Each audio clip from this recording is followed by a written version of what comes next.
마가복음 6장 14절부터 29절까지가 되겠습니다. 마가복음 9장 14절부터 14절 한 절 먼저 읽겠습니다.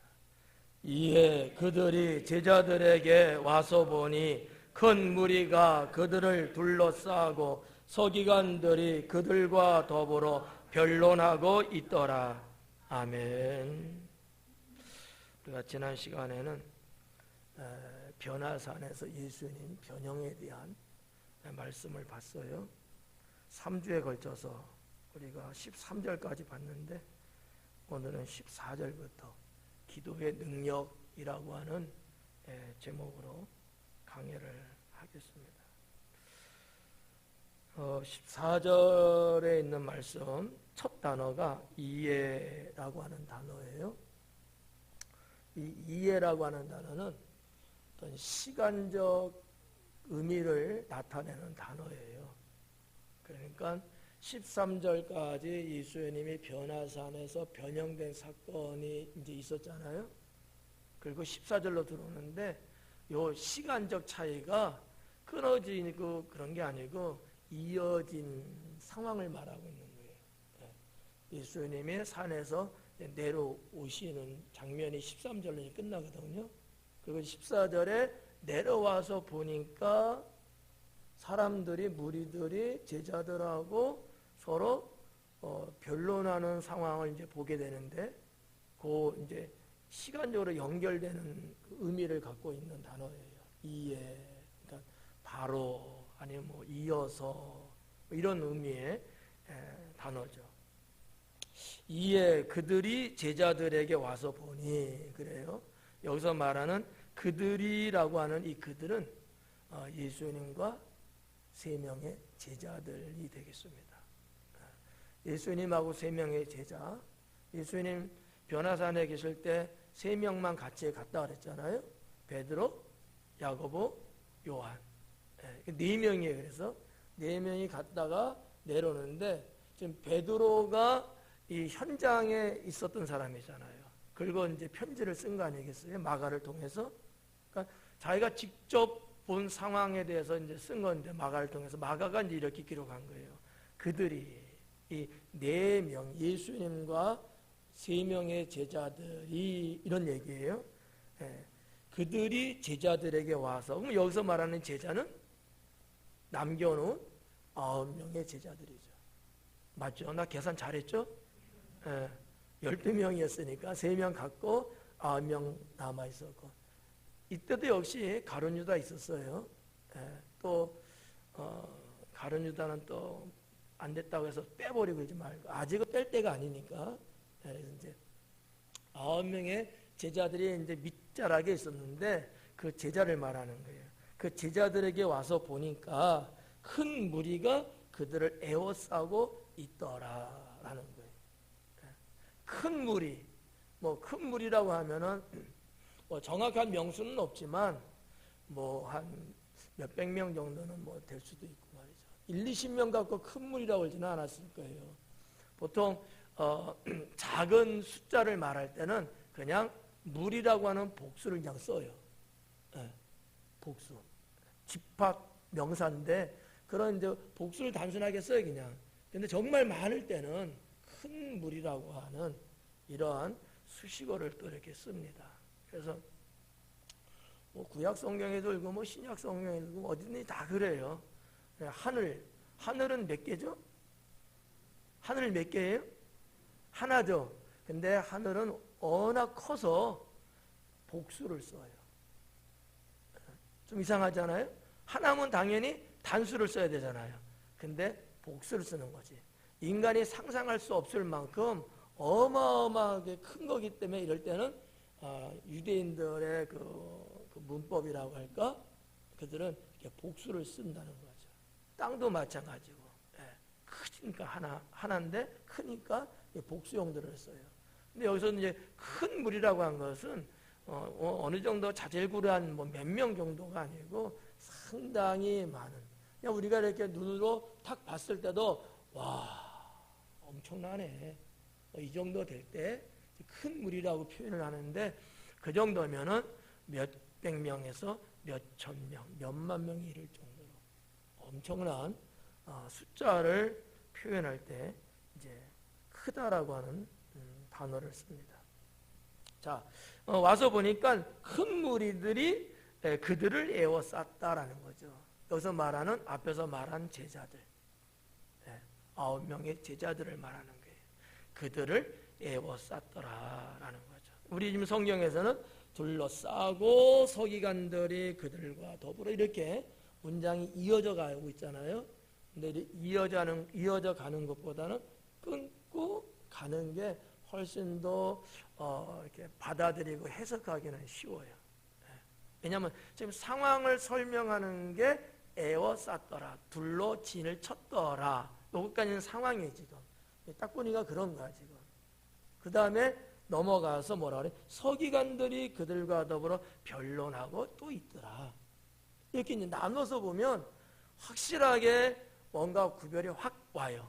그냥 이어서 보면은 조금 그런 부분이 좀 약하죠. 14절은 지금 밑에서 변화산 밑에서 보여주고 있는 그 광경, 그거를 지금 설명하고 있는 겁니다. 자, 다시 한번 볼게요. 서기관들이 그들과 더불어 변론하고 있다. 자, 서기관이라는 단어가 나왔어요. 서기관이 뭔지 다 아시죠? 뭐 유대인들 뭐 서기관 하지만 뭐 우리나라도 뭐 서기관 있어요. 직책적으로. 교회 안에 있다는 건 아니야. 우리나라도 그 서기라는 게 있어요. 서기관이라는 직책이 있거든요. 공무원의 세계도. 근데 그건 아니야. 또 혹시나 또 인터넷에서 또 검색해서 이거구나 또 그래갖고 유대인들에게 있어서 서기관이거든요. 이 서기관은 그냥 한마디로 말하면 엘리트입니다. 그 유대 사회에 있어서 상당한 지위도 있고 또 학문도 학식도 박식한 공부도 상당히 많이 한 이런 사람들이에요. 이 서기관들은 우리가 이제 역사를 좀 이렇게 좀 올라가 보면 성경에서는 뭐 더 상세하게 막 기록 안 된 부분들이 있어요. 근데 이제 유대의 역사를 이렇게 쭉 이스라엘 역사를 보면 서기관은 어떤 사람들이 당시에 서기관을 했냐면 이스라엘은 몇 개 지파가 있었죠? 13개? 12개. 12지파인데 12지파에서 제사장 할 수 있는 지파는 어느 지파죠? 레위 지파. 근데 레위 지파 사람이라고 해서 다 제사장 되는 건 아니에요. 그 중에서도 이제 제사장 되는 사람이 있는데 이 서기관은 누가 하느냐? 눈치챘죠? 레위 지파 사람들이 하는 거예요. 그러면 이 서기관들이 하는 업무가 뭐냐? 얘들은 서류를 정리하고, 예를 들어서 서류 정리, 또 글을 쓰고, 예를 들어서 뭐 제사장이나 대제사장이나 아니면 회당이나 성전에서 있었던 어떤 이야기들이 있을 거 아니에요. 그런 것들을 기록을 하는 이런 업무를 주로 했어요. 이제 좀 고대 사회죠.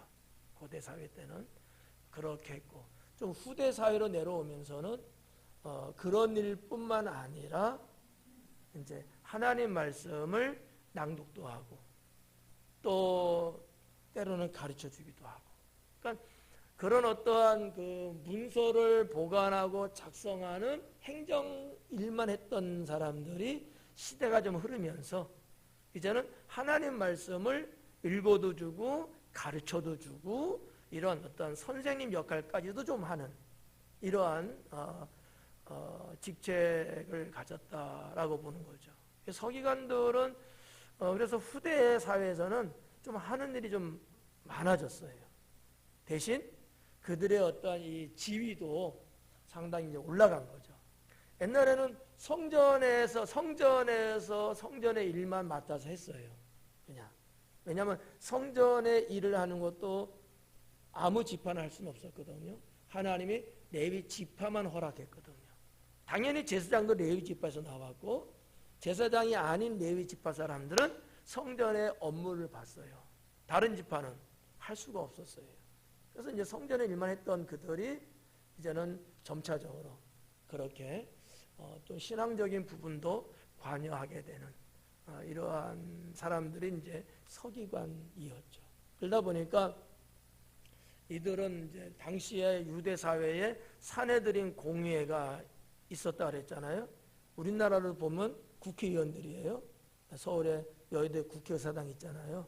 그게 모여서 나라를 이렇게 걱정하고 또 뭐 정치를 하고 뭐 이런 것을 도모하는 일을 했어요.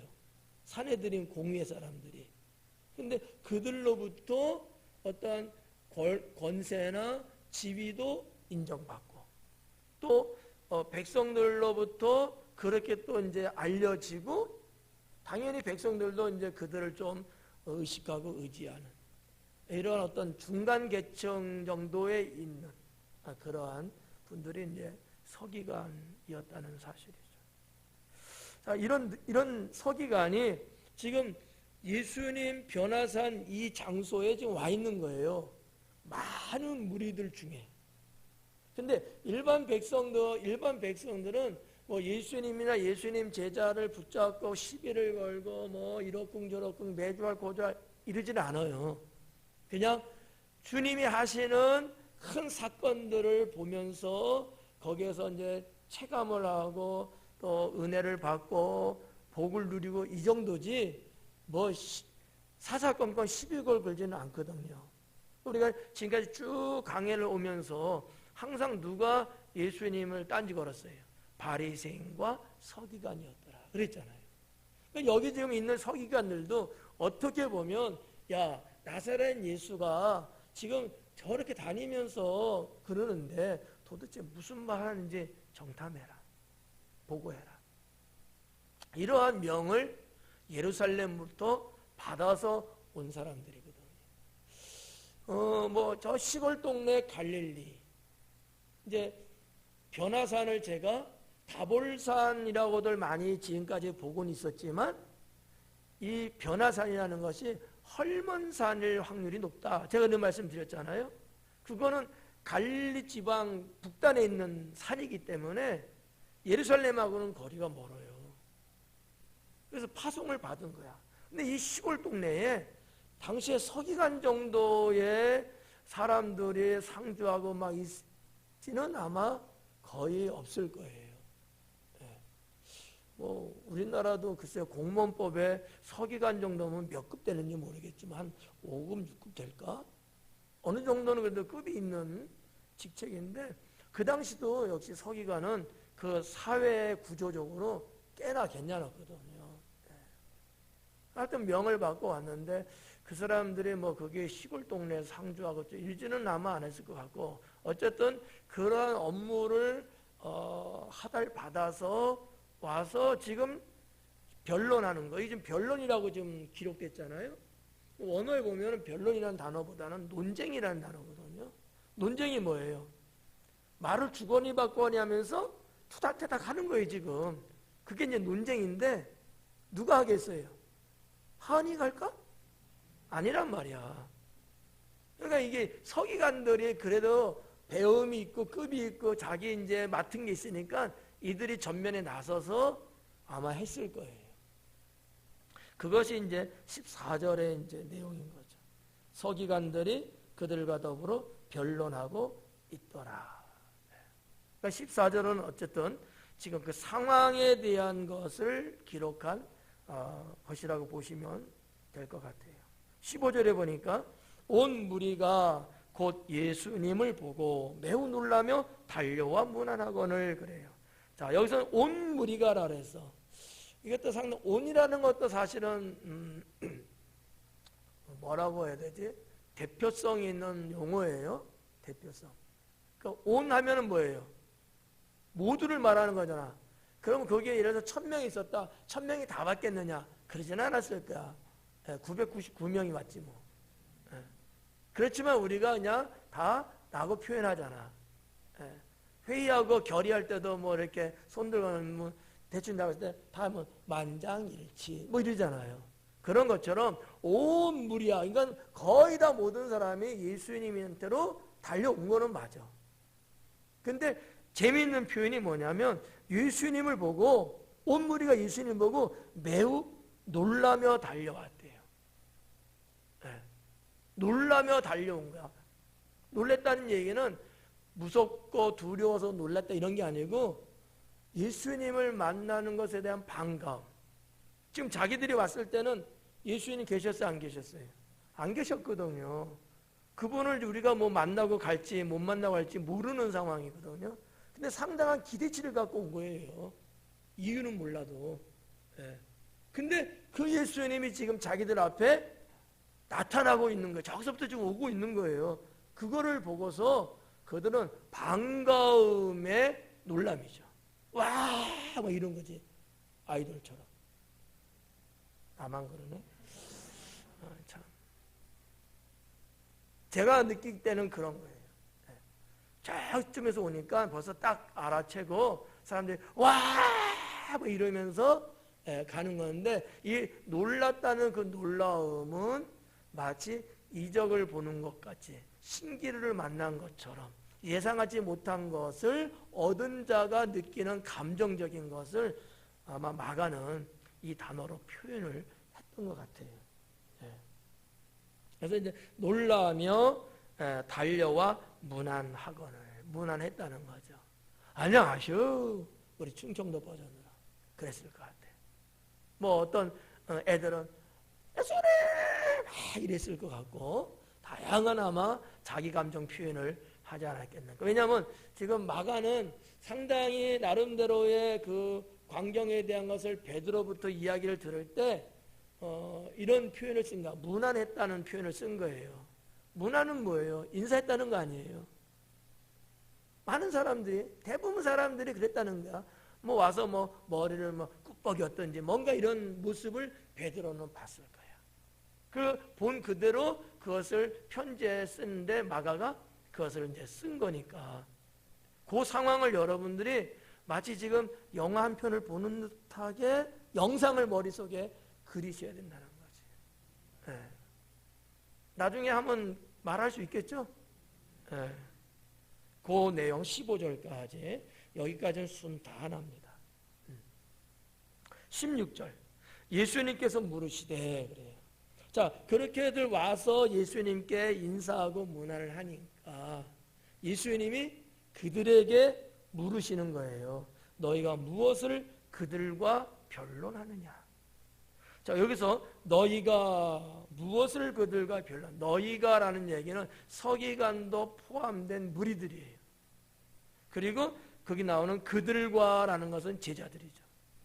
그러니까 너희들이 내 제자들하고 왜 논쟁하고 있냐? 왜 이렇게 시끄럽게 옥신각신하고 이거 야단법석이냐? 도대체 뭐 때문에 그래? 뭐가 문제야? 라고 예수님이 물으시는 거죠. 뭐 예수님이 사실을 모르시겠어요? 다 알지. 알지만 그렇게 이제 묻는 거야. 근데 이것은 뭐 저의 뭐 예측이라 할까, 저의 어떠한 가정론인데, 이렇게 하면서 그들의 문제 속에 예수님이 들어가시는 거예요. 좀 이해가 갈는지 모르겠네. 그냥 아무 밑도 끝도 없이 그냥 쑥 그들의 이야기 속에 들어가는 게 아니고 관심을 보이고 그들에게서 느껴지는 어떤 문제의 요지를 딱 집어서 참견하듯이 하면은 자연스럽게 그들의 대화 속에 들어갈 수 있거든요. 이게 화법이에요. 그러지 않고 그냥 들어가면요, 생뚱맞다는 뺨이나 맞지. 뭐야 지금. 근데 예수님은 이러한 백성들의 상황도 아시고 그들에게 접근하고 그들의 대화의 주제 속에 들어가기 위해서 이러한 어떠한 언어를 구사하는 거죠. 뭐 때문에? 야, 뭐 때문에 그래? 우리도 보통 그러잖아요. 저기 지금 다 무리들이 뭐 어쩌는데 난 늦게 왔어. 몰라 뭔지. 근데 아무것도 모르는 사람이 뭘 어떻게 참견하고 들어가겠어요. 그럴 때 왜 그래? 그러잖아요. 뭐 때문에 그래? 아, 그래? 이러는 것처럼 아주 자연스럽게 물 스며들듯이 예수님이 그들의 삶 속에, 문제 속에 들어가시는 이런 어떤 언어의 능력. 여러분도 이런 거 배우면 아주 좋죠. 뭐 안 믿어도 상관없어요. 이건 제 생각이에요. 제가 볼 때는 예수님이 그렇게 접근하시는구나. 17절에 무리 중에 하나가 대답하되, 서기관 아닙니다. 아까 앞에서는 서기관들이 그들과 더불어 논쟁했다고 그랬어요. 근데 왜 논쟁하고 있냐 그러니까 무리들 중에 한 사람, 이거는 서기관은 아닌 거야. 일반 백성이 하는 얘기예요. 무리들 중에 하나가 대답하되, 선생님, 말 못하게 귀신 들린 내 아들을 선생님께 데려왔나이다. 지금 14절부터 29절까지 요 섹션에 있는 말씀의 사건, 요 사건의 주인공은 아니겠지만 조연 정도, 예수님이 주연이라면 그 주제에 딱 해당되는 사람이 지금 이 아버지예요. 귀신 들린 아들을 데리고 온 아버지가 무리 중에 한 사람인 거야. 그 사람이 지금 예수님께 이야기를 하는 거예요. 이제 무리 중에 하나가 대답하다. 이 하나는 귀신 들린 아이의 아버지다라는 얘기죠. 지금 국어 공부하는 거예요. 근데 뭐라고 했냐면, 선생님, 말 못하게 귀신 들린 내 아들을 선생님께 데려왔나이다. 이렇게 성경에 기록됐는데, 여러분이 이 성경을 읽을 때는 이렇게 읽으면 재미가 없어요. 선생님 하고 숨을 크게 한번 쉬어야 돼. 생각해봐요. 귀신 들린 아들을 데려온 아버지의 심장으로는 선생님, 귀신 들린 내 아들을 데려와, 이게 아니야. 선생님, 좀 배우 좀 돼봐, 배우. 여러분이 지금 당사자라고 봤을 때 연극을 한다고 생각을 해봐요. 대본이 있을 거 아니야. 대본을 줬어. 그때 나는 이것을 어떻게 소화해야 될 거냐 할 때 이렇게 하는 거지. 선생님, 선생님. 왜? 이따가도 볼지 모르지만 내 아들을 지금 데려왔는데 선생님의 제자들한테 이야기를 했는데 이 제자들이 내 아들 귀신 들리는 거 해결 못했어. 그죠? 그러면 이 아버지는 어땠을까? 그럴 수도 있지 뭐. 그랬을까요? 답답한 거야. 속 터들어가는 거야. 근데 예수님이 오셨어. 이 상황을 이 아버지는 예수님께 어떻게 보면 일러 바치는 보고의 내용이야 지금. 그랬을 때 이 선생님이라는 단어를, 선생님 근데요 이렇게 있냐는 거지. 선생님 한번 해봐. 나만 하니까 이상하다. 원건사님은 잘할 것 같은데 좀 이해 가요? 이런 식으로 우리가 성경을 드라마틱하게 보면 훨씬 더 느낌이 살아나고 여러분의 기억 속에도 아주 오래도록 남는다는 거죠. 그러면 그 구절만 한번 해보자고. 자, 17절 다 같이 읽어요. 시작. 무리 중에 하나가 대답하되, 선생님. 계속 읽어요. 시작.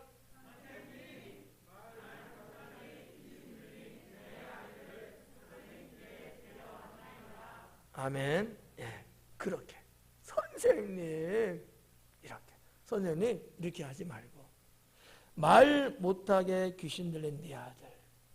여기서 이제 한번 보자고요. 선생님이라고 이 아버지는 호칭을 했어요. 선생님. 유대 사회에는 이 선생님이라는 단어를 크게 쓰는 게 두 가지거든요. 하나는 랍비고 하나는 디다스칼로스라는 단어예요. 그러니까 랍비는 뭐라고 해야 될까? 율법 선생님이야. 그러니까 종교적인 선생님이야. 그것만 전문적으로 가르치는 선생님. 그거 랍비예요. 반면에 디다스칼로스라고 하는 선생님은 일반적인 선생님이에요. 수학 선생님, 영어 선생님 이런 거 있잖아. 조금 뭔가 어떤 부분에서 먼저 했기 때문에 잘하기 때문에 통상적으로 우리가 부르는 선생님 있잖아요. 그 정도 선생님. 아무나 선생님은 아니에요. 이 디다스칼로스도 선생님은 분명해. 그 사회 일원의 지도자에 해당되는 사람은 맞아. 그러나 납비하고는 달라요. 이 똑같은 사건입니다. 마태복음, 마가복음, 누가복음이 나오지만 마태복음, 누가복음에 보면은 똑같은 경우인데 마태복음에서는 뭐라고 기록했냐면 마태가 납비라고 기록을 했어요. 근데 마가는 납비라고 기록하지 않았고 디다스칼로스라고 기록을 했어요. 마태복음의 관점과 누가복음의 관점이 달랐다라는 거지. 근데 이것을 제가 여러분에게 지금 설명해 드릴 수는 없어요. 그거 했다가 3,000% 가니까 예전에도 이제 했었지만 지금은 어쨌든 할 수 없고 이렇게 다르다는 거야. 납비와 디다스칼로스는 전혀 다른 거예요. 이게 유대 사회에서 실제적으로 그 민족들, 그 백성들은 구분해서 써요, 사실은. 그러면 우리가 이제 뭐 납비라는 게 성경에 보면 요한복음에 보면 니고데모 아시죠? 네. 어떻게 영생할 수 있습니까? 묻잖아요. 이 니고데모가 누구냐? 납비예요. 니고데모가 바리새인이거든요. 그들은 당시의 선생이에요. 납비야. 훌륭한 사람이에요. 납비는 아무나 될 수는 없어요. 미국 같은 데도 납비 학교를 들어가려면 일반 대학교를 졸업해야 되고요. 대학원을 공부를 하는데 성경은 통독해야 되고요. 마스터해야 되고 언어에는 히브리어, 아람어를 할 줄 알아야 되고요. 법학, 법률을 공부해야 되고요. 심리학, 교육학 또 하여튼 뭐 그런 전문적인 것들을 패스를 해야 돼. 수료를 해야지만이 그때서야 납비가 될 수 있는 학교를 입학할 수 있어. 놀라지도 않아. 대단한 사람들이 하여튼 얼마나 대단한지 놀라지도 않아. 그 중에 하나라도 있어요? 지금?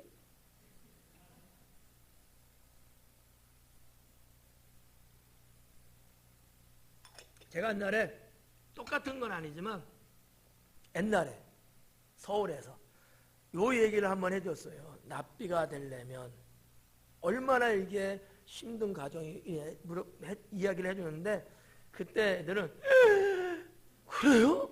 그랬거든. 근데 여러분은 그러지 않는 거 보니까 여러분의 수준은 훨씬 급이 높은 거야.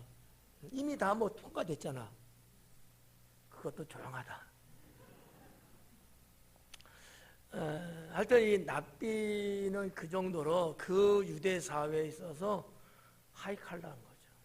대단한 존재라는 거예요. 그래서 산헤드린 공에서도 그 권세, 그 권위, 또 유대 사회 백성들도 당연하게 납비 정도면 최고인데, 근데 지금 니고데모도 예수님을 향해서 납비라고 했어요. 그죠? 마태도 기록할 때 납비라고 했고요. 근데 마리아도 납비라고 하더라는 거지. 예수님께서 무덤에서 부활하시고 한 여인을 먼저 만나죠. 근데 이 여인이 예수님 무덤가에서 예수님 시신이 없는 걸 보고 울고 있었잖아. 그때 없었어요, 거기?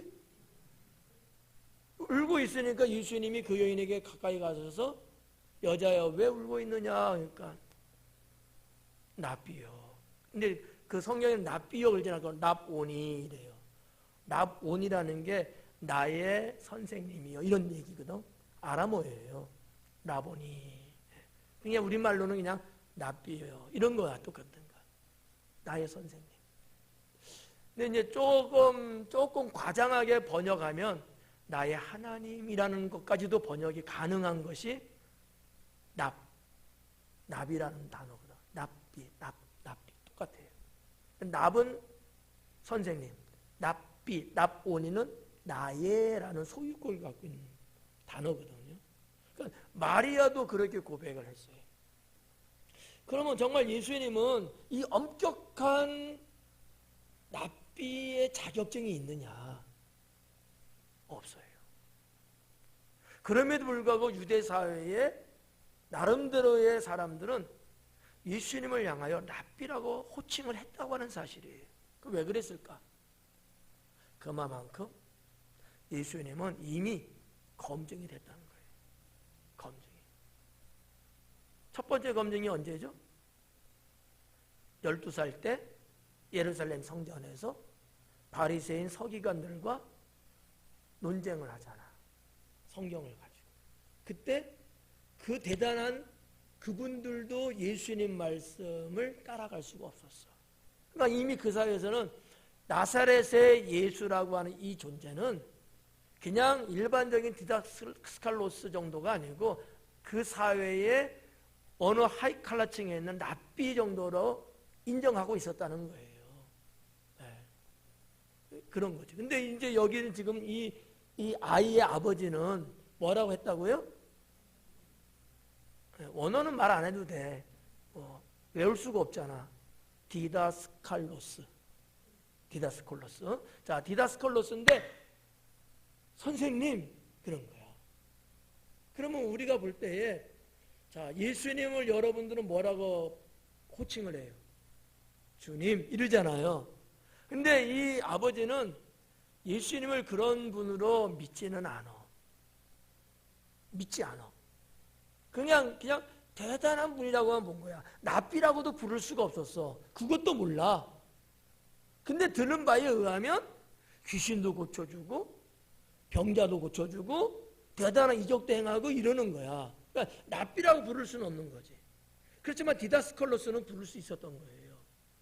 이게 지금 틀린 거야. 그러니까 선생님 하고 호칭을 썼다는 얘기지. 뭐 이런 설명이 여러분께 도움이 되는지는 모르겠지만, 그럼 뭐라 그래요? 말 못하게 귀신 들린 내 아들. 말을 못하게 귀신 들린. 이것도 이제 보면 이 귀신론에 대한 이야기인데 잘 들어요. 졸면은 귀신 들어가. 자, 귀신에 대한 얘기예요. 우리 성경에는 지금 말 못하게 귀신 들린 내 아들이거든. 근데 원어에 보면 말 못하는 귀신이 들어갔다는 얘기야. 다르죠? 그러니까 무슨 얘기냐면 귀신이 내 아들에게 들어가서 말을 못하고 있다 이거하고 두 번째는 말을 못하는 귀신이 내 아들에게 들어갔다 이거예요. 같아요 달라요? 장로님은 마스크 써던데 다 알아. 어떤 것 같아요? 같은 것 같아? 희한하네. 전도사님하고 사는 게 참 희한하다. 나는 다른데? 다르지 않아요? 귀신이 들어가서 내 아들을 말 못한 거하고 귀신 자체가 말을 못하는 귀신이야. 그 귀신이 들어간 거야. 같아요?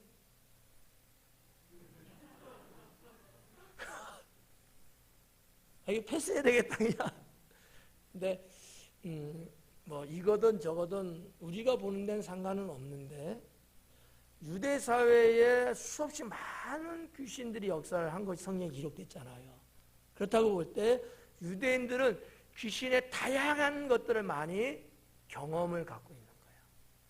유대 사회에 귀신에 대한 이론이라든지 실제적인 것들 많이 있었어요. 여러 가지 정황을 봤을 때 뭐가 더 정확할까라고 보면 이 귀신은 말을 못하는 귀신이에요. 여러분 귀신은 뭐 이것도 하고 저것도 할 수 있잖아요. 그렇지만 한편으로는 이 A라는 귀신은 어떤 것만 해요. B라는 귀신은 어떤 것만 하죠. 그러니까 A라는 귀신이 만약에 병을 가져오는 귀신이면 병들게 하는 귀신, 그 귀신에 걸리면 병 걸려. 졸게끔 만드는 귀신이 따로 있어. 이 귀신한테 걸리면 계속 졸아. 계속. 정말이니까. 눈을 멀게 하는 귀신 아니면 눈을 멀게 하고. 이렇게 귀신들의 유형이 다양한 거예요. 귀신이 여러분 몇 마리나 되겠어? 몇 종류나 되겠냐고? 수없이 많아요. 수없이 많다고. 그냥 우리가 보편적으로 할 때 천사의 3분의 1, 그죠? 우리가 그렇게 보잖아요. 가브리엘, 루시퍼, 이거 미가엘 3대 천사장이라 알잖아. 근데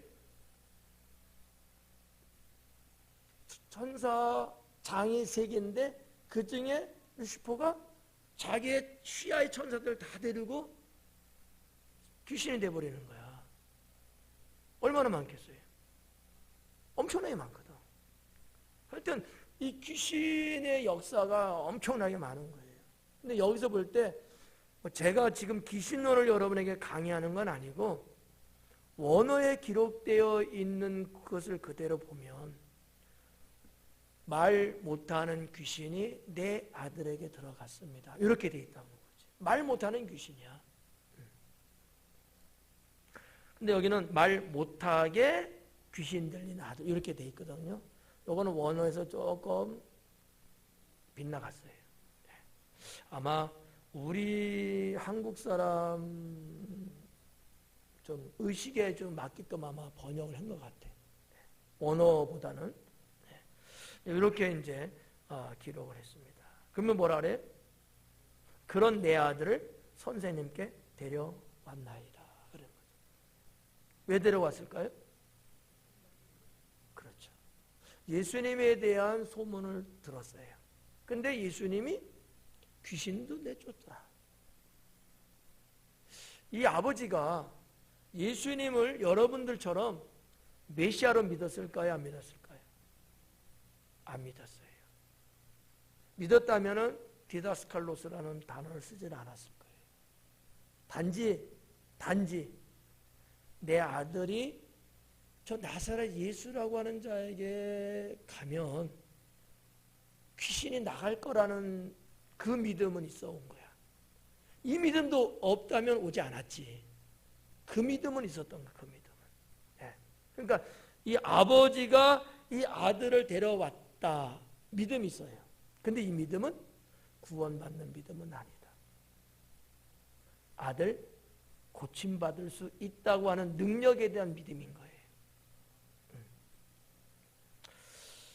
저는 근데 이게 참 중요하다고 봐요. 여러분들도 모태신앙인 외에는, 모태신앙이 아닌 분들은 처음 예수님 믿을 때 구원받는 믿음이라고 생각하고 믿는 사람은 없을 거예요. 이런 작은 어떠한 작은 뭔가 있어서 그거를 믿고 그거를 바라보고 그것 때문에 한 걸음 발걸음 옮기고 두 걸음 발걸음 옮기고 이러면서 이제 구원받는 믿음이 생기게 되는 거지. 그렇기 때문에 예수님을 영접하는 데 있어서는 상당히 중요한 포인트예요. 동기부여가 되는 거지. 그렇다고 보면 우리가 전도할 때도 예수님 믿으면 구원받습니다라고 물론 하지만 그것만 말하면 안 되는 거지. 그 사람의 필요가 뭔지, 이 사람 인생의 문제가 뭔지 그 부분을 예수님과 조인을 시켜줄 수 있어야 되는 거죠. 그리고 일단 오면 말씀을 듣고 신앙생활을 하다 보면 구원받는 믿음이 그에게 임하는 거죠. 그래서 그런 면에서 이 아버지가 내 아들을 데리고 왔습니다 라는 것은 상당히 중요한 사건이다. 이해 가시죠? 담배를 끊어야지만 온다는 말도 많이 하잖아요. 그래, 맞아. 또 담배 끊기 전에 올 생각도 하지 마. 그거는 아니다는 거지. 예수님께 나오는 데 있어서 술이다, 담배다, 무슨 그 외 여러 가지 뭐 잡다한 범죄다 이런 것들이 예수님께 나오는데 가로막는 장애가 돼서는 안 돼요. 오히려 그런 것이 있기 때문에 예수님께 나와야 되는 거야. 나와서 믿음을 갖게 되면 그 문제가 해결이 되는 거죠. 예. 그렇게 여러분이 이 17절에서는 보면 좋겠습니다. 자, 그 다음에 18절 같이 읽어요.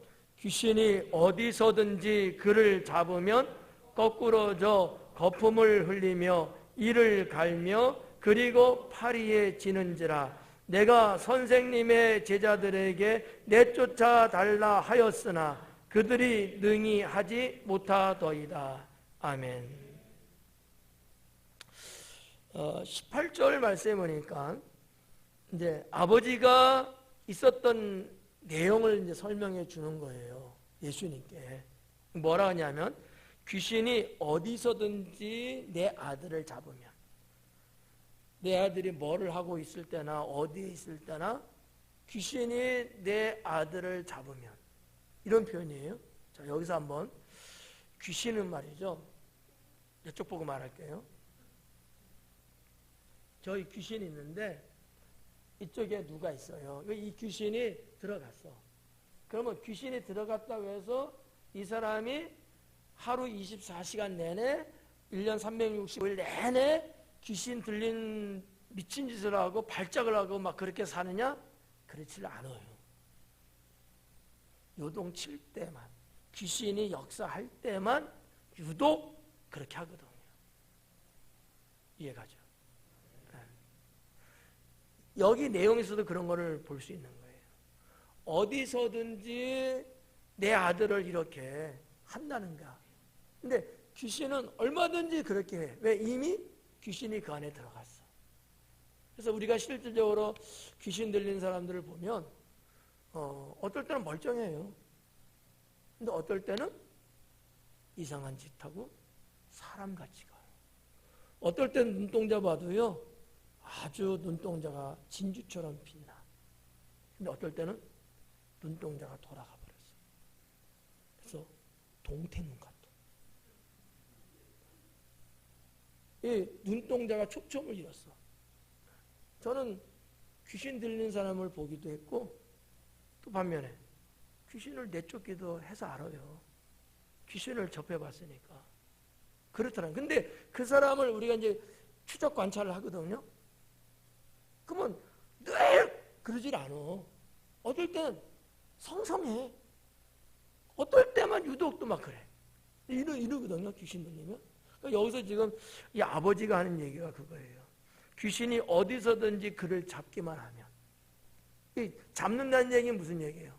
안에서 역사만 하면. 역사 안 할 때는 괜찮고, 역사하면 이상하고. 그 이상한 일이 뭐냐? 여기 이제 기록된 거예요. 자, 보면 거꾸러지더라. 거꾸러진대요. 거꾸러진다는 얘기는 뭐예요? 허리를 꺾어버려? 그 얘기 아니죠?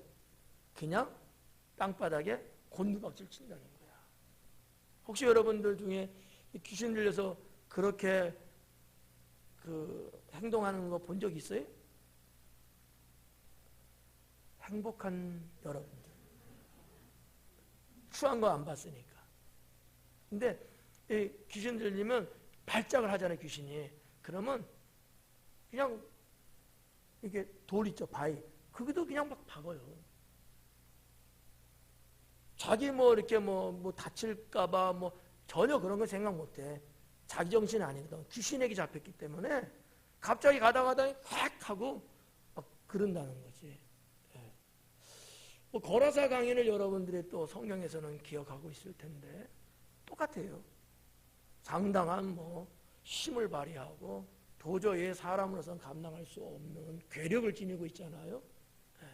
그런 귀신이 역사를. 근데 귀신이 역사 안 할 때는 또 안 그래요. 예. 이런 게 때로는 좀 어렵다고 하는 거죠. 치료하는 데 있어서. 이제 병원이나 이제 의학계에서는 정신질환으로 생각을 하잖아요. 그래갖고 뭐 약물을, 주사를 맞추고 뭐 이렇게 해서 그 어떤 힘을 꺾으려고는 하지만 이게 사실 해결이 안 되는 거죠. 이제 거꾸러진다는 거예요. 뒤집어지는 거죠. 그리고 거품을 흘린다. 거품. 이게 쓰러지면요, 쓰러지지 않을 때도 이제 그런 경우가 있는데 대부분 이제 쓰러지면서 입에서 막 거품을 막 그래요. 정말로 침이 이렇게 애기들 이렇게 풍선이 이렇게 뭐지? 뭐 분다 그래? 이렇게 풍선이 아니고 비눗방울 내듯이 입에서 거품이 확 두꺼비 여러분 봤어요? 그런 것처럼 무섭죠. 끔찍하죠. 이 귀신이 그럴 때는. 그러니까 지금 여기서도 지금 그걸 말하는 거예요. 거품을 흘리며. 근데 이제 여기는 기록 안 됐습니다만 거꾸러지고 거품을 흘릴 때 나타나는 현상이 뭐냐면 발작을 하는 거예요. 그냥 발작을 하는 거죠. 그래서 땅바닥에서 막 대글대글 굴르고 발길질 막 하고 어린아이 땡깡 부리듯이 막 그래요. 도저히 그 힘을 제어할 수가 없는 거야. 못 잡아. 너무 힘이 세갖고. 실제적으로. 이런 사람, 귀신 들린 사람들 보면. 근데 이제, 이런 부분. 또 여기 또 보니까 이를 갈드라라는 거야. 이를 막 이러는 거지. 무섭지? 나는 잽도 안 돼. 정말 귀신 들린 사람 하면, 정말 마귀의 모습을 보는 것 같아. 정말 끔찍하죠. 막 이를 막 자갈, 우리 이렇게 손으로 막 할 때 찌락찌락 하잖아요. 소리가 나요. 이빨을 얼마나 힘있게 막 갈아대는지. 거품 내지. 발작하지. 참 어렵습니다. 그러면 막 남자 장정이 서너 명이 달라붙어 붙잡거든요. 그래도 막 땀 삐질삐질 흘려야 돼요. 여자 걸렸다. 여자라고 약 보면 안 돼. 여자가 더 무서워. 여자들도 그때는 자기 힘이 아니죠. 귀신의 힘이니까 엄청나게 괴력을 막 나타내더라. 저는 하여튼 뭐 남자, 귀신 들린 남자도 봤고 귀신 들린 여자도 경험해 봤는데 삐까삐까더라고. 귀신 들리면 참 어렵더라고요. 이제 이렇게 이를 갈며 그리고 파리해지는지라. 파리해진다는 거 아시죠? 얼굴이 막 창백해지고 입술이 파래지는 거야. 어떨 때 대체 그래요?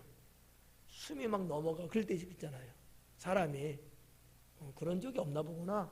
한번 와봐요. 내가 스며시 목 좀 이렇게 꽉꽉 발로 눌러줄게. 그러면 막 얼굴이 창백해지고 입술이 파래지고 말거든. 선착순. 그러니까 이 아버지가 그 자기 사랑하는 아들의 그런 모습을 보면서 어떻게 했어요? 기겁할 만하지 않아요? 너무 무섭기도 하고 안타깝기도 하고 괴로운 거죠. 뭐 그런 이 아들을 한두 번 쳐봤을까? 성경에 보면 오늘 다루지는 않겠습니다만은 이 아들이 언제부터 그랬냐고 예수님이 물으니까 어려서부터 했다는 거야. 그러면 적어도 몇 년, 한 10여 년은 이 자식이 지금 이런 거예요, 지금. 얼마나 여러분, 아버지, 부모의 입장에서는 얼마나 괴롭겠냐는 거죠. 그런 심정을 갖고 내 아들 치료하려고 왔는데 제자들이 이거를 해결해 주지 못하고 있는 거야. 여러분은 어때요? 귀신이 여러분한테 아니면 저한테 기도 받으려고 왔는데 제가 없어. 출장 갔어. 근데 왔어. 전화 나고 오지.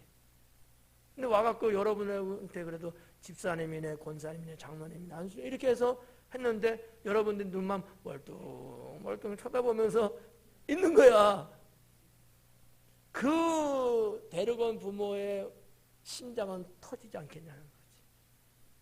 이런 것들을 우리가 한번 교감하면서 성경 말씀을 보면 훨씬 더 여러분 좀 살아있는 느낌을 가질 수 있어요. 살아있는.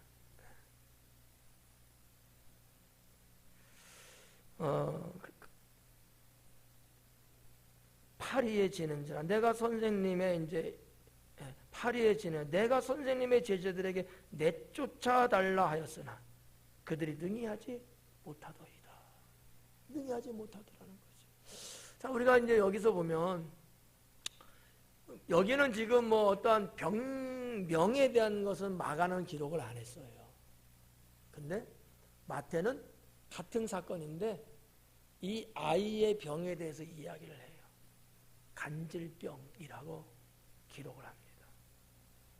그러니까 이런 상태는 간질병인 거야. 현대 의학 병명으로 볼 때 그렇게 번역해놨어요. 근데 원어도 그렇게 돼 있어요. 근데 이제 마가는 그런 병명은 없고 현상에 대해서만 이렇게 이제 자세하게 이제 기록을 했죠. 자, 이러한 아들을 데려왔어. 근데 선생님의 제자들은 못하더라고요. 그러는 거야. 그 아버지의 이 보고, 아버지의 이 말 속에는 답답함도 담겼고 한탄한 것도 아마 있었을 거야. 데려갔는데 선생님 제자들은 왜 못하는지 못했어요. 여기에 어떻게 보면 예수님에 대한 신뢰도 좀 꺾였을 것 같아요. 제가 묻지는 않았는데 그랬을 것 같아. 그게 이제 18절까지예요. 이제. 그러니까 제자들이 좀 해줬으면 훨씬 좋았죠. 근데 못한 거야. 못했어요. 여러분 같았으면 어때요? 했겠죠? 했다고 해. 그 정도도 안 하면 어떡해. 근데 아무튼 제자들은 못했어. 근데 왜 못했냐는 거야. 이게 문제죠. 왜 못했어요? 자, 봐봐요. 성경을 들여다보면 예수님의 제자들 몇 명이죠? 모두 12명. 계절별로 제자가 바뀌었나요? 아니죠. 그럼 예수님의 제자는 처음부터 끝까지 똑같은 사람이야. 맞죠? 근데 우리가 지금 강의하고 지나온 이전의 성경을 보면 예수님이 제자들을 전도하려고 파송시켰던 사건이 있었죠. 기억나요? 하고 왔는데 2명씩 짝져서 보냈잖아. 그때 예수님이 제자들에게 권세를 주고 그들이 나가서 복음 전할 때 어땠어요? 무슨 일을 했어? 가서 일을 하고 전도하고 예수님께 돌아와서 보고할 때 그들이 뭐라고 보고해요? 우리가 귀신도 내쫓고 병자도 고쳤고. 아닌가? 우리 성경 서로 다른 거예요? 그러니까 이 제자들 그런 일을 이미 했던 사람들이야. 그러면은 9명은 파송받았을 때 그런 거 못했고 베드로, 야고보, 요한만 파송받았을 때 3명만 그 일을 했나요? 아니잖아. 12명이 둘씩 짝지어서 갔을 때 또 70인의 전도인이 파송받았을 때 이런 일들이 곳곳에서 일어났단 말이에요. 그러면 지금도 일어나야 돼요? 안 일어나야 돼요? 일어나야죠. 이게 당연한 거, 이게 정상이죠. 근데 못한 거야. 이게 여러분은 어떻게 생각하세요? 여러분의 삶 속에서도 예전에 뭐 능력도 받고 은사도 받고 이런 일들이 있다고 쳐. 근데 지금 없어. 왜 그러는 거야? 똑같은 케이스거든요. 베드로들이 아예 없었으면 모르는데 예수님이 알아. 지들이 와서 보고했거든. 근데 지금 못하니까 여기에 대해서 예수님이 그 원인 분석을 2가지로 하시는 거예요. 들어보실래요? 첫째는 믿음이 없었다. 그게 19절에 예수님이 말씀을 하신 거예요. 믿음이 없는 세대. 그러니까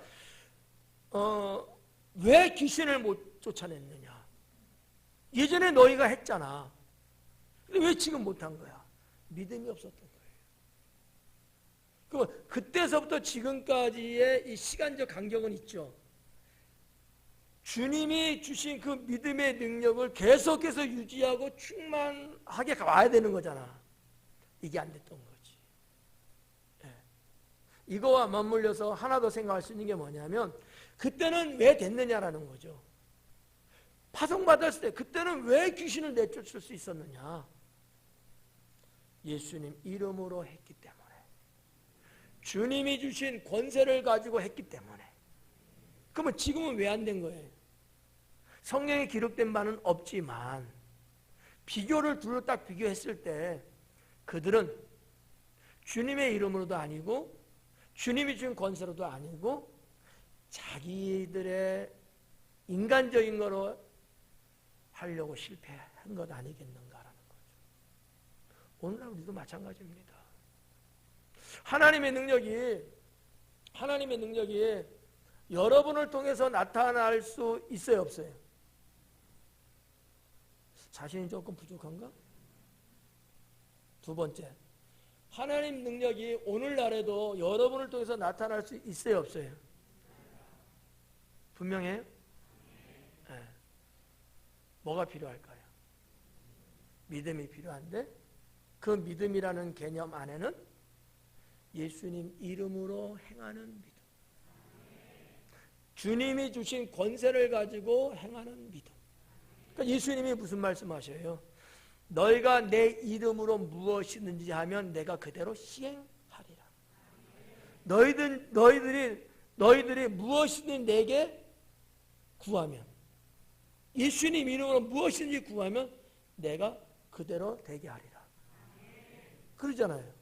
그러니까 우리가 안 되는 이유가 있어요. 똑같아. 내 힘으로 내 인간적으로 하려면 안 돼. 나는 별별 일 없고 나는 아무것도 아닌 존재일지 몰라도 주님의 이름으로 주님의 권세를 가지고 하면 돼요, 안 돼요? 되는 거예요. 근데 이제 성도들이 이런 어떤 영적 의식들을 자꾸 바닥에 놓고 사니까 안 되는 거야. 네. 어떻게 내일 귀신 들린 사람 한번 불러와봐요? 한번 실습. 이걸 여러분들이 정말 놓치면 안 돼. 여러분이 똑똑하고 잘나고 뭐 다 좋은데 영적인 문제는 주님의 이름으로, 주님의 권능으로 해야 된다는 거야. 내가 괜히 교만하고 내 힘으로 인간적으로 하려고 하면 귀신이 통해요? 안 통해요. 귀신 다 알아, 그거를. 오히려 그래서 귀신한테 잡힌다. 예전에 예화 들으면서 그런 말을 한번 드린 적이 있잖아요. 시간이 안 되니까 없었던 거로 하고 생략하고. 그러니까 예수님이 보시는 관점에서 너희들이 왜 귀신을 못 쫓아냈느냐, 이유가 뭐냐, 두 가지였다는 거지. 하나는 믿음이 없기 때문에, 두 번째는 기도가 없었다라는 거죠. 그것이 29절에 나옵니다. 기도 외에는 이런 종류의 능력, 귀신을 쫓아낼 수 있는 이런 능력이 나타날 수 없다. 네. 여러분이 잘 알고 있는 말씀이잖아요. 기도 외에는 이런 능이 나갈 수 없느니라. 지금 보는 성경에서는 옛날엔 능이랬는데 지금은 종류, 이렇게 단어가 좀 바뀌었습니다만 하나님의 능력의 종류가 여러 가지잖아요. 근데 지금 어떤 종류예요? 귀신을 내쫓는 종류. 네. 축사의 능력이죠. 이런 거는 기도 외에는 안 된다는 거야. 그러면 기도를 많이 하고 기도의 삶을 살면 된다는 얘기지. 네. 여러분, 오늘 이 18절까지만 할 거예요. 잘 됐죠? 네. 근데 이제 문제는 사실 이 기도는 이제 그렇다 치고 믿음과 기도가 두 가지인데, 믿음은 아무나 그냥 뭐 불쑥불쑥 내가 갖고 싶다 갖는 건 아니죠. 주님이 주시는 믿음이어야 되니까. 예. 근데 여기 있는 아버지처럼 뭐 아무 관계도 없는데 그런 믿음이 있었겠어요? 없지. 우리도 마찬가지예요. 이런 믿음을 그러면 우리는 어떻게 가질 수 있는 건가? 한 3가지 정도 방법이 있어요. 믿음이 전혀 없는 사람도 이 3가지를 실천하면 이런 믿음을 가질 수 있어요. 첫째는 예배입니다. 예배의 삶을 살면 믿음을 주님이 갖게끔 하셔요. 두 번째는 말씀이에요. 주님의 말씀을 가까이 하고 읽으면 믿음이 생겨요. 세 번째는 찬양이에요. 찬양을 많이 부르고 찬양을 통해서 경건의 삶을 살면요, 정말 요즘 말로 말하면 1도 없는 사람, 믿음이 1도 없어 그런 사람일지라도 믿음이 생기기 시작해요. 그래서 그 믿음이 무르익고 충만해지면 귀신을 내쫓을 수 있는 이러한 하나님의 사람이 된다는 거죠. 그래서 이런 믿음과 이런 기도가 충만하면 여러분들도 주님의 이름으로, 주님의 권세로, 주님의 이름 어디 가서 좀 빌려와야 돼요? 아니죠. 여러분 안에 있는 거죠. 그건 주님의 권세는요? 은행 갔다 와야 돼요? 여러분에게 주어진 거잖아. 자녀의 권세를 줬다 그랬잖아. 그러니까 이미 여러분은 갖고 있는 거예요. 문제는 이게 수그러들고 넉다운돼 있는 거야. 이것이 내게 줬는데도 나는 이거를 지금 마치 땅에 파묻고지고 있는 것 같은, 그러다 보니까 귀신을 내쫓기는커녕 귀신한테 안 잡혀먹는 게 다행이지. 괜히 귀신이 두렵고. 이게 여러분 생각을 잘 해봐야 돼요. 여러분의 신앙이 회복되고 충만해지면 어떠한 귀신도 해할 수가 없고 여러분은 침범할 수가 없게 됩니다. 이유는 여러분 안에 주님이 계시기 때문이죠. 이러한 성경적인 내용, 이런 말씀이 잘 좀 이렇게 깨닫고 정말 신앙으로 세상을 살아가는 데 있어서 뭐 귀신이든 사람이든 두려워할 게 아니라 담대하게. 주일 설교도 그거 아니었어요? 믿음과 지혜를 구하라. 세상을 이길 수 있는 것은 오직 믿음뿐이다. 그랬잖아요. 그러한 거. 사실 오늘 기도도 없고 특성도 없어서 조금 여유 있겠다 생각을 했는데 또 그렇지 않네. 조금 역사적이고 좀 그런 내용을 조금 해드리려고 했는데 선상 어려울 것 같고, 그건 나중에 그런 내용이 나오면 해드리도록 그렇게 하겠습니다. 기도하겠습니다.